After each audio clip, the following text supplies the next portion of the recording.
Welcome back to CARAHCAST, the podcast from Carasoft, the trusted government IT solutions provider. Subscribe to get the latest technology updates in the public sector.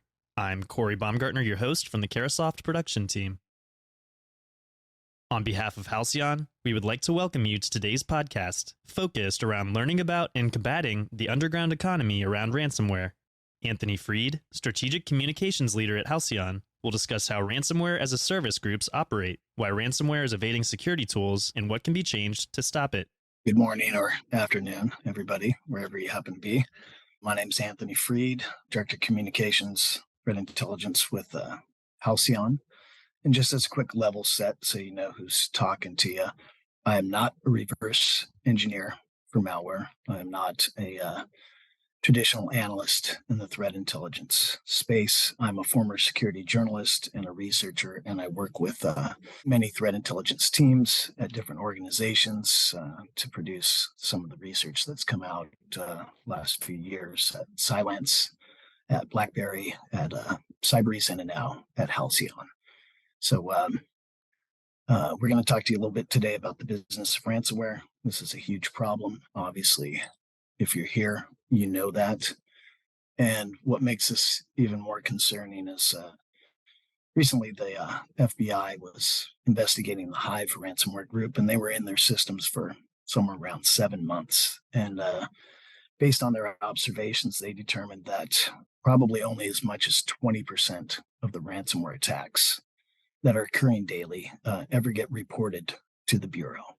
So you can imagine, if we 5x a lot of these numbers, we're talking, this is probably the most significant threat to any organization out there.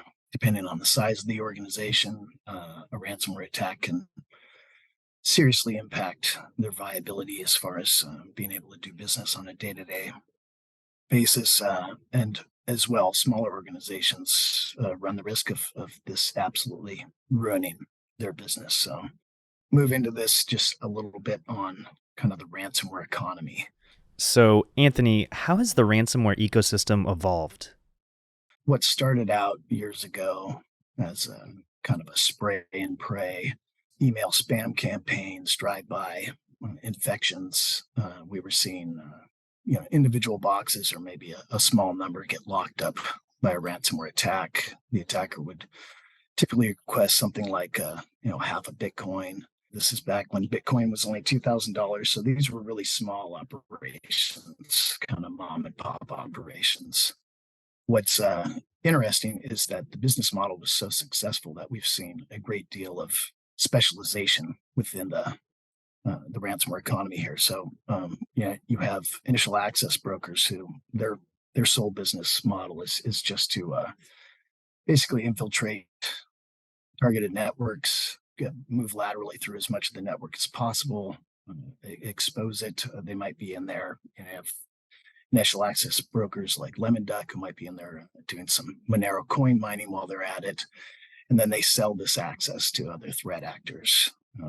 Then you've got, of course, at the center of all this is the RAS, the Ransomware-as-a-Service operators. So they basically build out the platform for carrying out the attack, provide the ransomware payload, all kinds of services. There's lots of specialists within each of these different organizations that are contributing to these attacks.